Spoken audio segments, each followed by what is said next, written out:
जो opposition party Lok Sabha या राज्यसभा में रहती है तो उसका काम ही यही है कि रूलिंग पार्टी के या गवर्नमेंट के कमियां क्या है गिनने का और उसको दुरुस्त करने के लिए उनसे कहने का।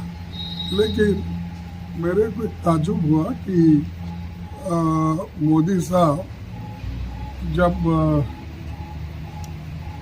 राज्यसभा में अपने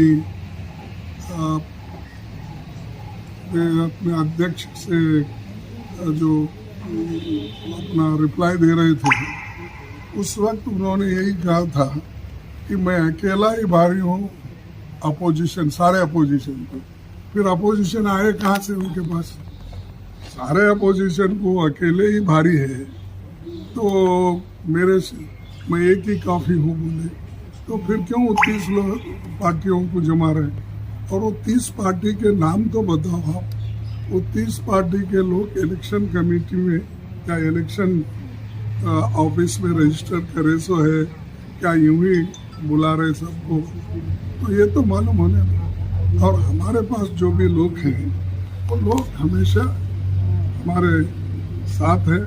हम हमेशा पार्लियामेंट के वक्त भी मिल के काम करते हैं, बाहर भी मिल के काम करते हैं। और अब बेंगलुरु में भी सभी पार्टियां वहाँ पर आई है।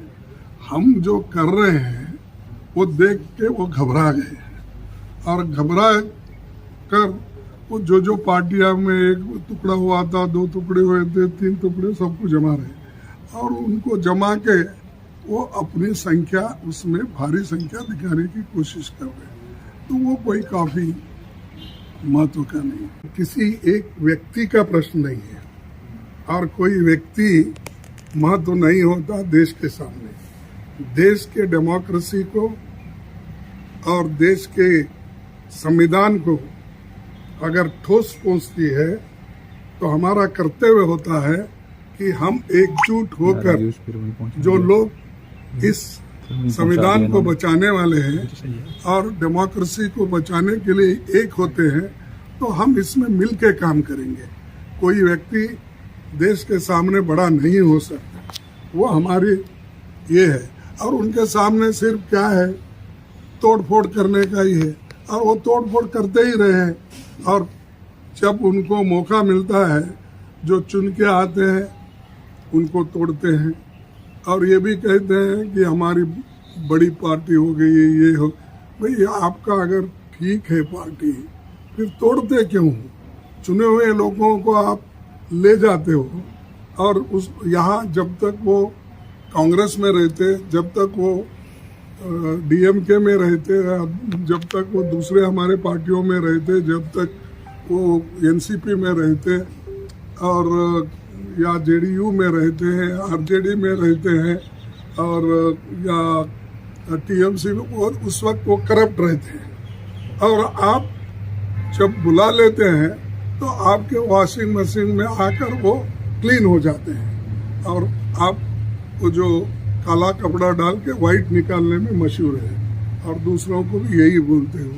तो ये ठीक नहीं है, ये उनकी आदत है पहले से भी डराने का, धमकाने का, हरासमेंट करने का, प्रेशर डालने का, वो कर रहे हैं तो उसको हम डरने वाले नहीं। मोदी साहब ने तो ये बोला था पार्लियामेंट में, सभी अपोजिशन को मैं अकेला ही भारी पड़ता है। जब अकेला ही भारी पड़ता है फिर छोटे मोटे सबको लेके 30 क्यों गिन रहे? और 30 कौन से पार्टी है तो बताए तो हम भी इलेक्शन कमीशन से लिस्ट मंगवाएंगे और बोलेंगे। अब हमारे पास जो 24-26 लोग जो भी आते हैं वो हम पार्लियामेंट में भी रहते हैं, बाहर भी रहते हैं, मिलके भी रहते हैं। उनके 30 लोग कहाँ मिले थे मुझे तो मालूम है। बाकी पवार साहब जा ही रहे हैं, मीटिंग में ऑफिशियल हो गया।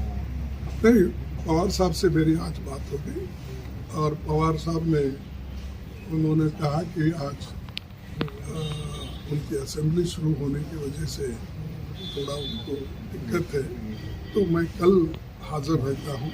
उन्होंने रात में मुझे बताया तो वो आ रहे हैं, उसमें कोई चिंता नहीं। पहले भी आ रहे थे, सभी प्रोग्राम हुआ था, लेकिन असेंबली आज शुरू हो रही है महाराष्ट्र में तो वो चाहते हैं कि आज का दिन वो वहाँ रहे और कल आने के लिए वो कहे हैं। और मुझसे भी बात हो गई उनसे। मैं उनको फ़ोन किया था कि आप आना ज़रूरी है, बाकी का तो आप बाद में भी काम कर ले सकते हैं। तो उन्होंने कहा कि 18 मॉर्निंग को मैं आता हूँ, ज़रूर आता हूँ, और यहाँ का जो है आज मैं निपटा लेकर उधर आऊँगा, ये कहा है। तो इसलिए कोई दिक्कत नहीं, सभी लोग आ रहे हैं। ममता जी आ रहे हैं, और मैं क्या पेपर में पढ़ा केजरीवाल भी आ रहे हैं, और तेजस्वी आ रहे हैं, और बिहार के चीफ मिनिस्टर नीतीश जी आ रहे हैं। अभी मुझे तो इतला मिला और बात किए बालू जी और स्टालिन साहब तो फ्लाइट चढ़ गए हैं।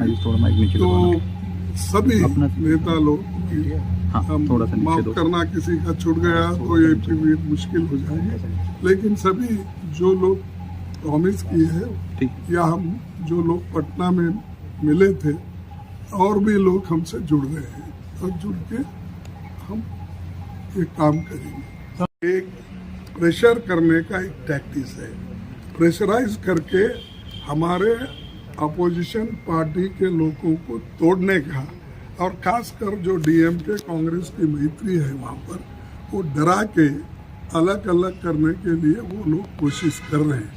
लेकिन डीएमके भी डरने वाली नहीं है, कांग्रेस भी डरने वाली नहीं है, या हमारे साथ जो भी अलायंस पार्टनर्स है उनके ऊपर अगर कुछ भी अगर जोर जबरदस्ती हो गई तो उसके खिलाफ हम लड़ते रहेंगे।